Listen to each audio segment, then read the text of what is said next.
down of communism in the Soviet Union and the end of Maggie Thatcher's reign in Britain, Bill has had to rethink his general policies a bit. Thus, he's turned his talents to writing songs with short, punchy titles like Sexuality. But never fear, Bill's not started wearing lots of heavy chains around his neck and singing like Barry White. No, no, no. In fact, he wants you to know that though he may be broadening his musical horizons, he still keeps the red flag flying close to his heart. Comrade Billy Bragg, people's friend and self-styled Bard of Barking, under the penetrating gaze of Rapido now.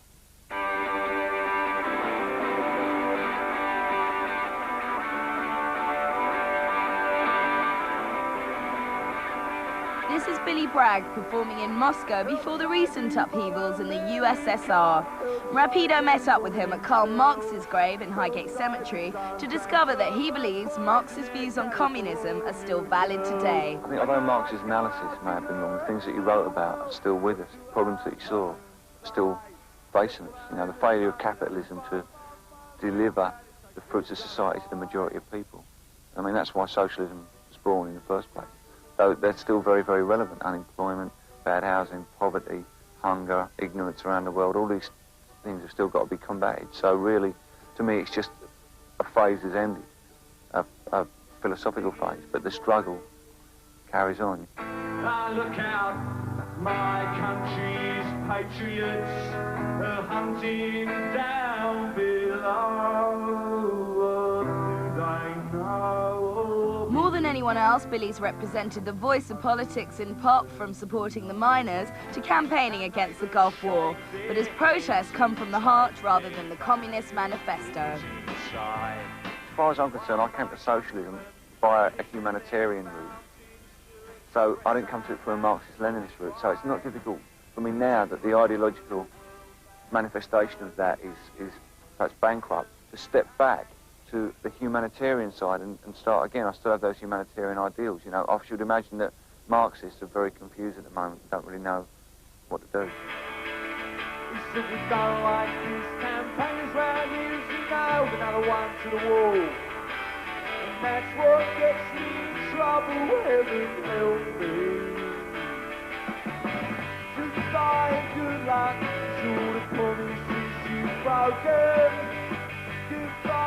Here's Billy and his band working through Accident Waiting to Happen from the new album Don't Try This at Home, featuring R.E.M. and Johnny Marr. This doesn't mean he's sweetened up his lyrical concerns, no matter how boring politics may seem to the general public.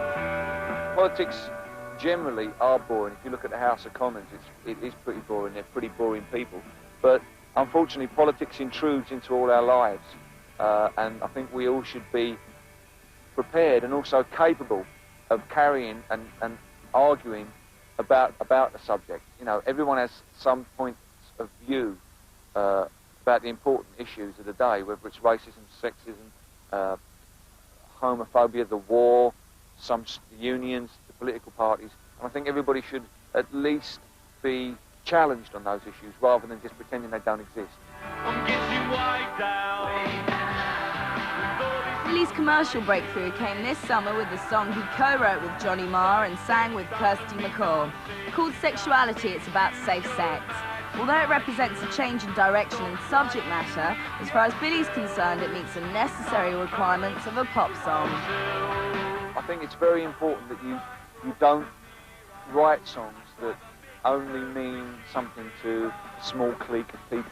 You've got to try and reach a lot of people without generalising. You mustn't generalise, but by the same token, you've got to try and say what you say in a certain way that a lot of people can understand it, that it's accessible as an idea. And I think to use some colloquialisms is very helpful. God's footballer hears the voices of angels above, the choir Molyneux. He's British and proud of it, but he's quite happy to take what he wants from other cultures. We are in a very privileged position because of our language. We are kind of like a conduit for American culture, halfway between the great cultures of Europe and the great culture of North America. And we're kind of like, you know, we have easy access to their culture, and then we can, you know, when it pleases us, stand with them culturally. And then when it pleases us, we can lean towards Europe culturally. But I don't think you can judge a country on their pop songs.